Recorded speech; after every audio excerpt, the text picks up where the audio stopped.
Hello, and welcome to what ought to be a short but concise and thorough introduction video to my second game, Whalemen Wanted. Whalemen Wanted is a game where you take on the role of a New England American whaling captain in charge of a ship, some sort of vessel, either a schooner, which were somewhat less common in the period 1820 to 1860, a brig, a bark, or a ship. Your objective in this game is to hunt whales and make a profit for your employer. This is a simulation role-playing action game that is not intended, of course, to glorify the unlawful killing of whales. This was indeed uh, arguably an unlawful process. These animals were not hunted for the purposes of food and providing sustenance, but rather for their blubber or their spermaceti in the case of the sperm whale. So in this game, this is meant as kind of a historical educational type game. It's lightweight. There are not many components, few counters, some cards. I'll go ahead and give a run through of those things as well as the rulebook. I'll explain some general game concepts and we will go from there. These are the sheets included in Whalemen Wanted. This is your whale hunt sheet. This is where you will place your whale boats down here, up to 3 at one time, although you will each vessel has a different number of whale boats that it can accommodate. Some vessels can only send out a certain less than 3 whale boats on the sea, I believe, at one time. But you also have spares. Those spares cannot be placed more than 3 here. You can't have more than 3 whaleboats on the map, is what I'm saying. Consequently, there's only up to 3 whales that you can encounter at any one time. So this is where the combat takes place. This is where you will be harpooning and spearing whales. This here is the voyage track sheet. This is where you'll place your vessel type in the corner there, your card, for instance, while you're playing to keep track of things, like so, as well as any available whale boats. And of course I'll, demonstrate that like so. Put your spares right next to it, and retrieve spare whaleboats as needed if your whaleboats become destroyed. You also keep track of time boxes here. Time and season are separate, but they're interconnected, and I'll explain how that works with a visual demonstration. You keep track of your morale, which is in 6 levels. These are abstract levels. These are in case you do encounter shipwrecked survivors as a random event while you're traveling around the world. You can keep track of the amount of survivors you have aboard your vessel there, as well as spaces to keep track of your crew, provisions, materials, whalebone, which was the archaic term, whalebone being baleen, but then called whalebone. You also have your whale oil, which is of lower quality generally and less desirable than sperm oil recovered from sperm whales. Both the actual blubber of the sperm whale produces the sperm oil and the spermaceti, which is located in a hollow sort of crevice or cave within the sperm whale's head for echolocation, communication, that sort of thing. Here's the calendar. The game spans 1820 to 1860. I chose this era specifically because this was an era where the process of whaling in the West was less industrialized. You still had whalers that would stand at the prow of the whaleboat and hurl a harpoon into the whale, or take a lance and actually physically lance the whale without the aid of a harpoon gun, though harpoon guns were in development and in limited use at this time. The game doesn't span past 1860 specifically because you're going to see the American Civil War, where Confederate naval military vessels will be prowling the seas for these New England whalers and sinking them or taking them as prizes. The whaling fleet, the New England whaling fleet, would be crippled by this for some time, a decade or more, until it would return vastly more industrialized with steamships, whale guns, harpoon guns, that sort of thing. So that doesn't fit what I'm looking for to represent in this game. So your calendars here, seasons are broken down into 6 segments here. This number 1, really any of these, but number 1 being January, February, March, April, May, June, and so on. Seasons correspond to when certain whale grounds on the map here, represented by these tails, these flukes, are active. This would be whale mating, migration, that sort of thing. You can see here some have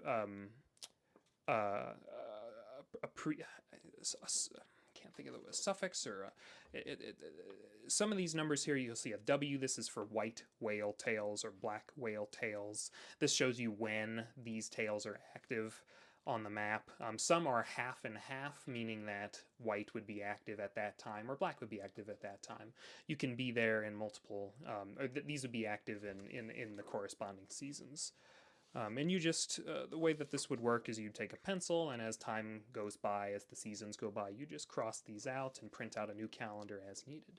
On the reverse of the calendar is keeping track of your expenses, your profits, the name of your vessel, the type of the vessel, which voyage this is. Of course, you can name your captain or the master. Whale captains were referred to generally as, officially as masters at this time. And then once all of this is done, when you've retired or perhaps you've been killed, whaling was extraordinarily dangerous, you can total your personal profits right here to get a measure of how much money your master made during the span of his career. I do recommend the use of a calculator here. It's not necessary if you're more adept at math. I am not, so I use an online calculator to keep track of expenses. I'll go through how that works. You can keep track of your health as it is at the end of the voyage, and your reliability. This is how trustworthy you are, how much weight is placed on you by your employers, what they believe you're capable of. Obviously, if you're more reliable, you are going to receive more benefits. Those benefits being higher pay or higher lay, which is whaling terminology for a share, similar to the buccaneers of the 17th century, in that they would dole out shares of the prizes and the plunder they would take from those prizes. The map here is split into 4 sections. I recommend taping these together, or you can leave them separate like this and just stack them next to each other when you're ready for play. You can see here New England. This is your home. This is where every voyage will begin, and inshallah, where every voyage will end. You can't end a voyage in any other travel box or port or city except for New England. Of course, the game can end if for some reason your master is killed, perhaps by a whale, perhaps by random event, sickness, that sort of thing. Or maybe your crew will mutiny against you. These are all things that you will need to manage. But it shouldn't be too much to keep track of. I've tried to keep things relatively lightweight in order to provide a good simulation and feel for the era, of course, but also not to be overwhelming. Some of these boxes are unique. For instance, in the Arctic, you'll see here these boxes are kind of a light blue as opposed to these ordinary white boxes. Light blue indicates that because this is in the Arctic, if you are in the Arctic during the winter seasons, well, you shouldn't be there, and if you're in any other box and you want to travel to the Arctic in the winter season, you can't. Now, the reason for this is because the seas freeze over. They become completely iced in. And if you remain in one of these boxes in the summer or the fall and winter comes through, then your ship will be encased and crushed in ice. And you will have to attempt to survive with a simple roll to see what happens to you and your crew, as though your ship was sunk or any other kind of disaster. You'll resolve things through that. Port cities, as I've shown here, port cities are in yellow here. They also come with the flag representing what generally this would be an empire currently occupying that port city. The British Empire occupies much of the territory of the known world here. The US Empire is here. Mexico is still in control of California, at least until the late 1840s, but I've just kept things rather general for whomever owned so-called what area of the world for the longest. France, Hawaii, that sort of thing. One unique aspect of the game is the cards for keeping track of whales, whaleboats, and your ship. I recommend very highly laminating these, because this is how you will keep track of what I'm going to call it health. But in the case of whales, it's their stamina. Once all of these stamina boxes are checked off, that whale is dead, or fin up in whaling terminology. The same is true for whaleboats. If their integrity is completely crossed out, then that whaleboat is destroyed, and you will have to make a survival check for all 6 of the crew on board that whaleboat, including yourself if you're heading that whaleboat. Heading a whaleboat yourself as captain provides various benefits. You'll be able to resist stunning from the fluke of a whale striking your boat, for instance. Here we have the ship. Again, integrity is kept track of. If all of the integrity of your vessel is lost, then you will lose that vessel. It will sink, and you will have to make a survival check. You can see here some general information about the ships, about the various vessels, for figuring out what you need to keep track of on the voyage track sheet. This includes the general cost of the vessel. This is all factored in with when you're beginning any voyage with your starting expenses. You can see the minimum amount of crew you need to actually operate the vessel to move effectively. Otherwise, movement is going to be incredibly slow, and you do not want that. You have a maximum amount of crew, the ordinary number of whaleboats here, which is 2. Again, this is, like I was saying, on the combat sheet, you'll be able to place 2 whaleboats at one time on the mat. You have 1 spare as well. You have your cargo space listed there. So very simply, the way that this would work is in the middle of combat, for instance. I will go ahead and just demonstrate here, placing a whale on the whale hunt sheet. As you do damage to the whale and you keep track of its stamina, I'm using here an expo marker, wipe away. If you do some damage to the whale, then you can just write right on the card to keep track of the stamina. This also reduces the weight of the game, so you don't have to keep track of counters, and you don't have any kind of bloat through that. And of course, you can just take a tissue and wipe that away when you're done. The counters are, most of them are double-sided. Here's, for instance, the time counter for keeping track of the amount of time it takes you to travel around the world map. Half time is used in instances where you are not required to use an entire time box, just half a time box. So in the case of that, you would go here to your time boxes. If for whatever reason you are required to only spend half a time box, then you would simply take the time counter and flip it over to half time. And flip it back over to a full time box if you use another half time, for instance. These are position counters here for keeping track of your location in the world. I've provided, well, there's two double-sided. The ship is here, the bark is here. Here's your schooner and your brig. And you would go ahead and place the position counter right there, and as you move around, it helps you keep track of where you've gone. Of course, I do not recommend heading south from New England and continue to go south, because that is against the wind and would take a tremendous amount of time. Whalemen comes with a rulebook. It ordinarily, it could be printed in color or black and white. This I've printed in black and white. There are 17 pages of rules. I've kept it concise and fairly simple, explaining game concepts in here, how to begin a game, which you can find towards the end for information on voyages. You can see here some information, historical information on the schooner, the brig, the bark, and the ship, and how to repair your vessel. There are some special considerations as well on the game map. For instance, if you're traveling around Cape Horn, that is particularly dangerous. There is a set of rules here for traveling Cape Horn.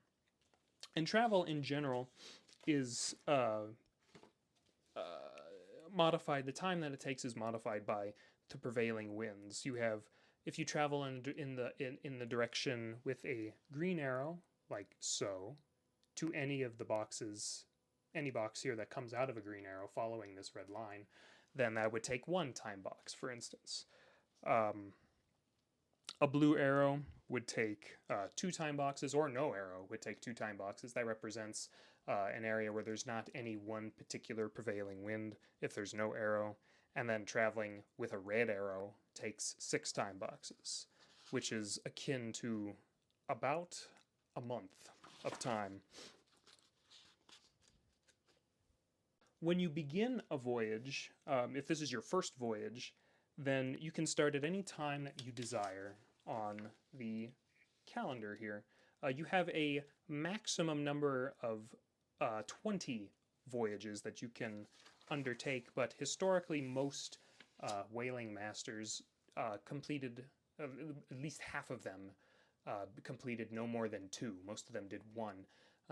Now, of course, the whaling master himself attained this position through merit, so he already would have extensive whaling experience, starting perhaps, many of them started as cabin boys and worked their way up from ordinary seamen to mates and then becoming the whaling master. So when you begin a voyage, you're going to want to calculate the outfitting cost. Everything is given in the rulebook, the cost of things, provisions, crew. Each man that you sign on is $150. It's all in, everything is in dollars. You'll calculate the amount of money for provisions, which is, I believe, $100 for provisions. Yes, $100 for provisions, $100 per unit of materials. This is for repairing your vessels and your whale boats. And you can, as well, stop in any port city as necessary and buy provisions for, I believe, $100 is it. I believe that number stays the same.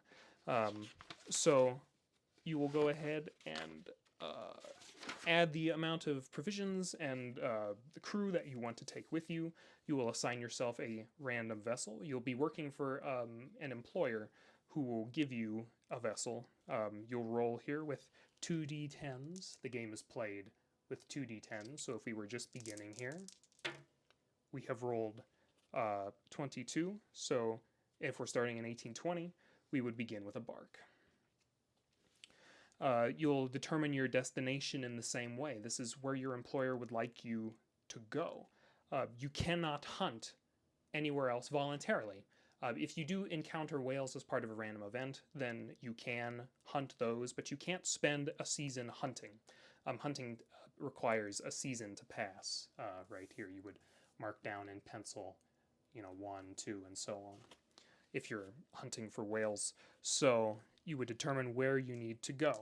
All the names of the locations are listed here on the boxes, on the transit boxes, the travel boxes. So our bark in 1820 would be heading, we rolled 47, we would be sent off to the South Atlantic to hunt. So we could not voluntarily hunt whales until we reach, let me move this here. We could not hunt for whales until we reach this box, for instance. So that's how you assign yourself a location to hunt. When you're finished with a whaling voyage, you'll go ahead and calculate all of your expenses and figure out what your net proceeds are right here. This would be the initial total value of your oil and your bone returned and sold in New England. If necessary, you can also encounter in any of these other port cities,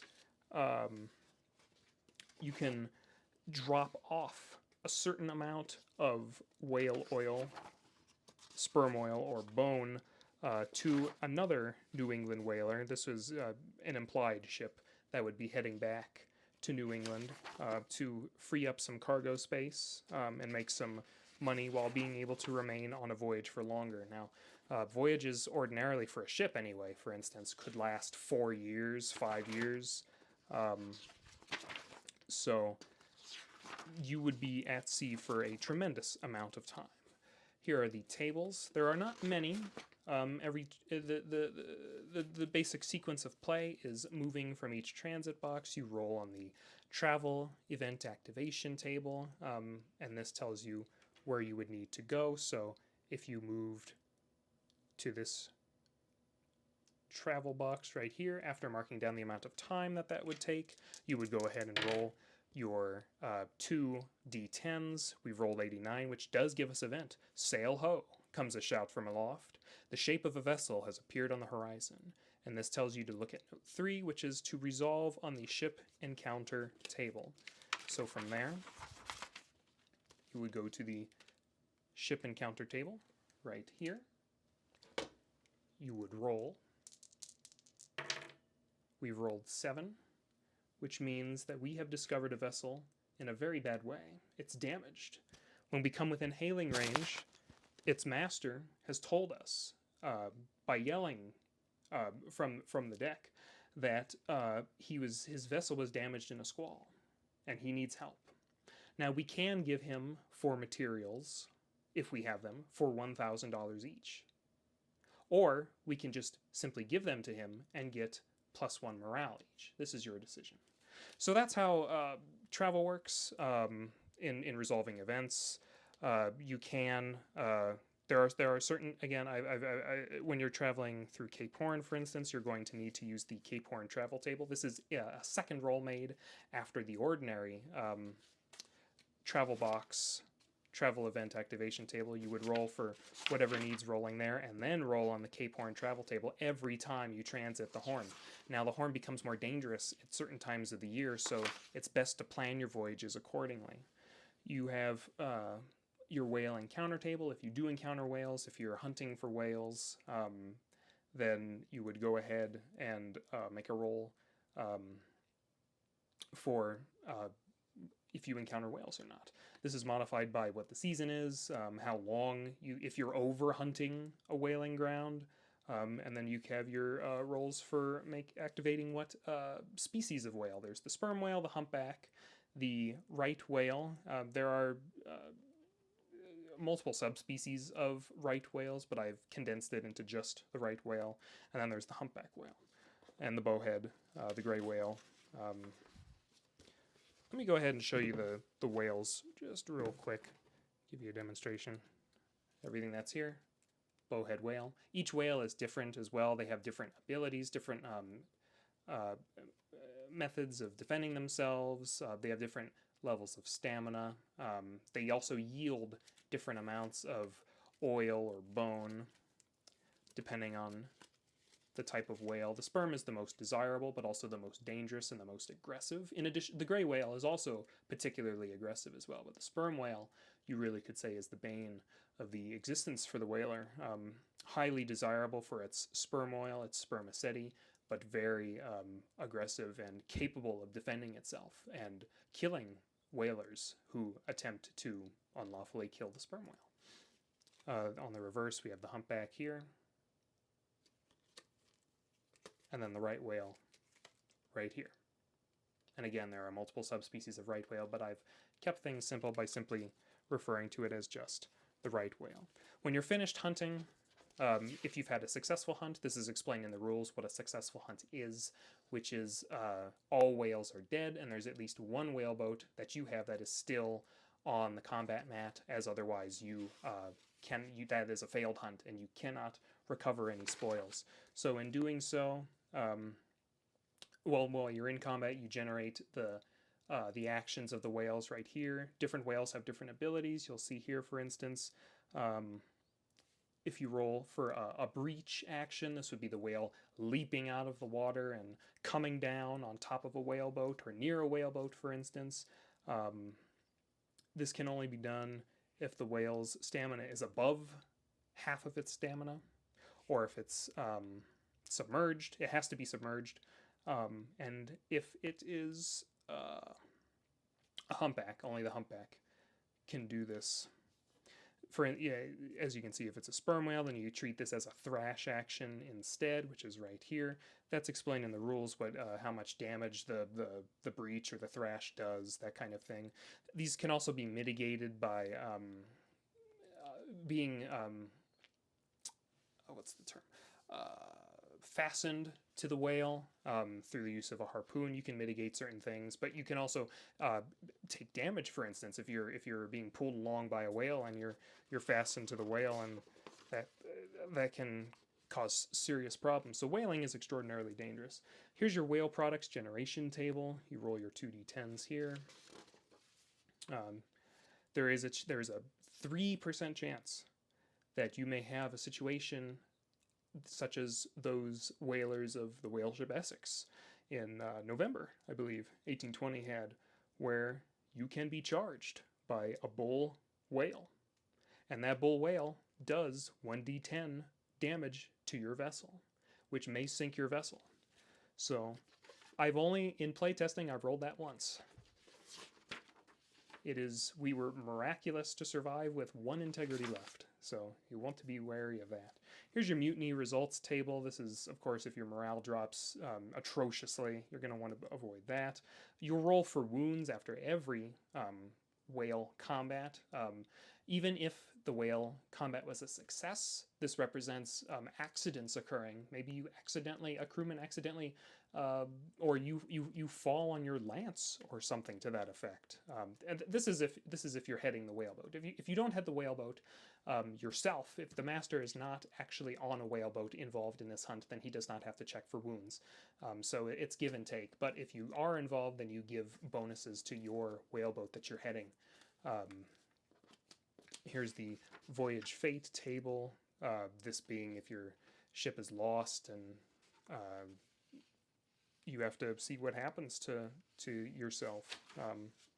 So that's a general overview of Whalemen Wanted. The game is played very simply by beginning in New England, transiting around, arriving at your location, your destination, hunting for whales, accumulating whalebone, oil, sperm oil at your discretion, hiring crew, purchasing provisions, materials, keeping everything in tip-top shape, and then returning to New England at the end of your voyage, hopefully to make a profit from what you have spent in outfitting for the voyage itself.